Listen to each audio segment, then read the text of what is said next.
Pernah deh. Menurutnya ini kan apa kira-kira yang Anda ketahui selama masa bujuk rayu itu tentang sistematis cara kerja KPU dalam pembentukan demokrasi Indonesia yang tidak fair itu dari mana? Meluluskan partai atau tidak meluluskan partai, coba jelaskan.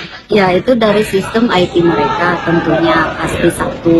Yang kedua, dia pernah menjelaskan kepada saya bahwa yang akan menjadi Presiden Republik Indonesia itu akan didesain oleh KPU bahwa Pak Ganjar dan pasangan Erick Thohir. Dan saya adalah korban Erick Thohir masuk di penjara ini, itu aja. Kemudian, apakah keterpilihan Nika sebagai anggota KPU sudah diatur? Nah, itu saya tidak paham. Yang jelas, yang saya tahu, keterpilihan menjadi ketua KPU itu adalah di backing oleh partai-partai besar. Intinya seperti itu. Dan tidak semudah itu orang menjadi ketua KPU, sebab ketua KPU itu adalah titipan partai-partai besar. Saya tidak bisa menyebutkan partai besarnya, tapi dia pernah menjelaskan kepada saya semua tentang itu bohong katanya. Saya kan bisa sebutkan tanda-tanda kunci apa yang ada di seluruh Dari ketua KPU.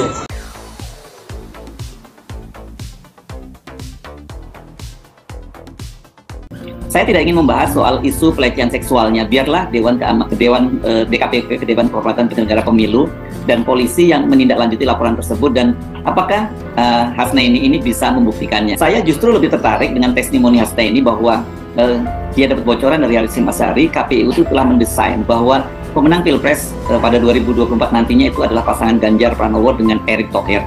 Artinya sebagai calon presiden, Ganjar Pranowo itu akan dipasangkan dengan Erick Thohir sebagai calon wakil presidennya. Testimoni itu dibuat ketika Hasnaini diwawancarai oleh Farhad Abbas dan Ahmad Yani, ini ketua umum Partai Masyumi, yang sama-sama bersama Farhad juga menggugat KPU, itu menjadi lawyer dari Hasnaini.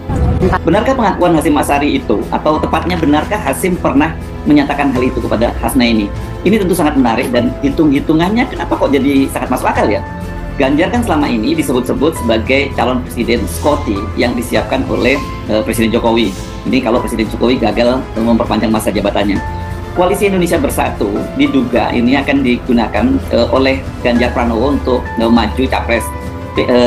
Partai Amanat Nasional dan P3, ini dua partai di koalisi Indonesia Bersatu, juga secara terbuka sudah mengajukan nama Ganjar sebagai calon presidennya. Ketua Umum Partai Amanat Nasional Zulkifli Hasan misalnya sudah menyatakan akan mengajukan dan membawa nama Ganjar ini ke Koalisi Indonesia Bersatu. Begitu juga dengan pelaksana tugas Ketua Umum P3 Mardiono yang menyatakan bahwa 14 pengurus Dewan Pimpinan Wilayah P3 sudah mengajukan nama Ganjar.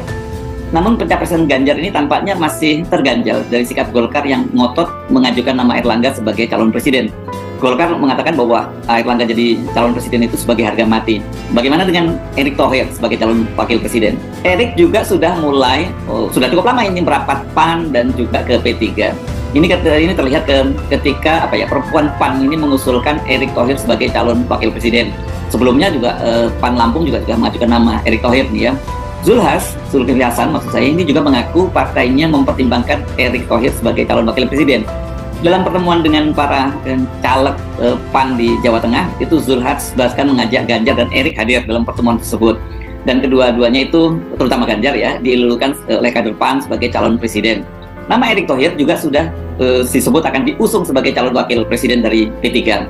Dalam sebuah seminar nasional dan temu tokoh perempuan P3 pada tanggal 31 Oktober 2022 lalu, Wakil Ketua Umum P3 Arsul Sani secara terbuka itu menanyakan kepada audiens tentang pencalonan Erick sebagai calon wakil presiden, dan para hadirin itu menyambutnya dengan core setuju ya. Sementara Erick Thohir sendiri menyatakan terima kasih, dia didukung oleh P3 dan sebelumnya juga sudah didukung oleh PAN. Tapi kata dia kan banyak juga calon lain yang akan maju pada Pilpres, dan kita kelihatan sekali ya, memang Erick Thohir ini sekarang ini sudah lama melakukan kampanye. Dan kemarin terakhir ketika dia berkunjung ke Sumatera Barat, itu sebenarnya kunjungan dia sebagai Menteri BUMN, tapi dia dilulukan sebagai calon wakil presiden. Jadi kelihatannya memang pasangan Ganjar dan Erick ini yang tengah disiapkan oleh Koalisi Indonesia Bersatu untuk maju sebagai pasangan capres dan cawapres pada Pilpres 2024. Tapi dalam hal ini KIB itu baru P3 dan PAN. Tinggal sekarang ini Golkar yang belum memutuskan. Tapi bahwa kemudian ada info bahwa Ketua KPU Hasyim Asyari membocorkan skenario ini ke Hasna ini tentu saja menjadi sangat menarik.